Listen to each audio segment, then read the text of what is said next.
ओम गंग गणपतये नमो नमः। संक्षिप्त शिवपुराण कोटि रुद्र संहिता अध्याय 40 भाग 1। अनजान में शिवरात्रि व्रत करने से एक भील पर भगवान शंकर की अद्भुत कृपा।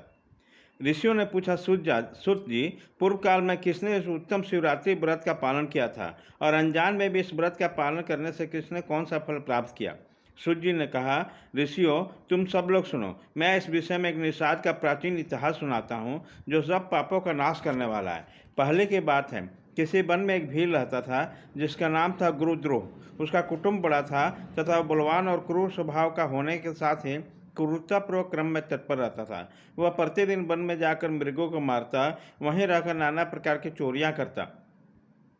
उसने बचपन में कभी कोई शुभ कर्म नहीं किया। इसी प्रकार वन में रहते हुए दुरात्मा भील का बहुत सुंदर समय बीत गया।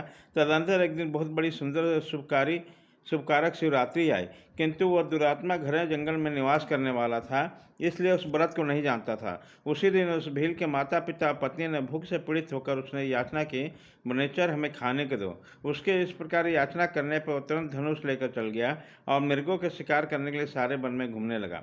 देवजोग से उस दिन कुछ भी नहीं मिला और सूर्य अस्त हो गया। इससे उसको बड़ा दुख हुआ। वो सोचने लगा, मैं क्या करूं, कहाँ जाऊं, आज तो कुछ नहीं मिला। घर में जो बच्चे हैं उसके तथा माता पिता क्या होगा, मेरी जो पत्नी है उसकी भी क्या दशा होगी। अतः मुझे कुछ लेकर ही घर जाना चाहिए, अन्यथा नहीं।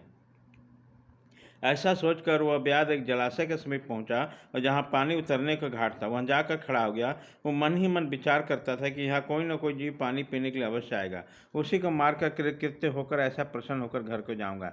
ऐसा निश्चय करके वो ब्याध एक बेल के पेड़ पर चढ़ गया और वही जल साथ लेकर बैठ गया। उसके मन में केवल यही चिंता थी, कब कोई जीव आएगा और कब मैं इसे मारूंगा। इसी प्रतीक्षा में भूख प्यास से पीड़ित होकर बैठा रहा।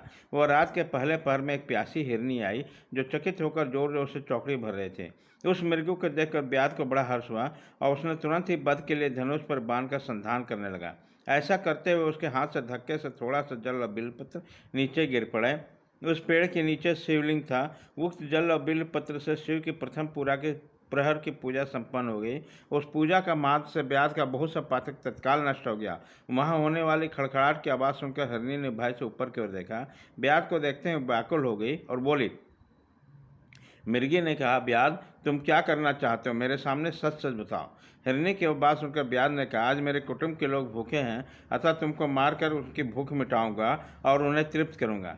ब्याध का उदाहरण वचन सुनकर तथा जिसे रोकना कठिन था उस दुष्ट भील की बांध ताने सुनकर मृग सोचने लगी, अब मैं क्या करूं, कहाँ जाऊं, अच्छा कोई उपाय रचती हूँ। ऐसा विचार कर उसने वहाँ इस प्रकार बोला। मिर्गी बोली, माँ भील, मेरे मांस से तुमको सुख होगा। इस अनर्थकारी शरीर के लिए इससे अधिक महान पुण्य का क्या और कार्य हो सकता है। उपकार करने वाले प्राणी को इस लोक में जो पुण्य प्राप्त होता है उसका 100 वर्षों में भी वर्णन नहीं किया जा सकता। परंतु इस समय मेरे बच्चे और मेरे आश्रम में ही हैं। मैं अपने बहन को अथवा स्वामी को सौंप कर लौट आऊँगी। वनेचर, तुम मेरी इस बात को मिथ्या न समझो। मैं फिर तुम्हारे पास लौट आऊँगी, इसमें संशय नहीं है। सत्य से ही धरती टिकी है और सत्य से ही समुद्र अपनी मर्यादा में स्थित है और सत्य से ही निर्झरों से जल की धाराएं बहती हैं। सत्य से ही सब कुछ स्थित है। सूर्य जी ऐसा कहने पर, मृगी के ऐसा कहने पर जब ब्याध ने उसकी बात नहीं मानी तब उसने अत्यंत विस्मित और भयभीत होकर पुनः इस प्रकार बोली। मुर्गी बोले, ब्याध सुनो, मैं तुम्हारे सामने ऐसे शपथ खाती हूँ जिससे घर जाने पर मैं अवश्य तुम्हारे पास लौट आऊँगी। ब्राह्मण यदि वेद बेचे और तीनों काल का संध्या न करे तो उसे जो पाप लगता है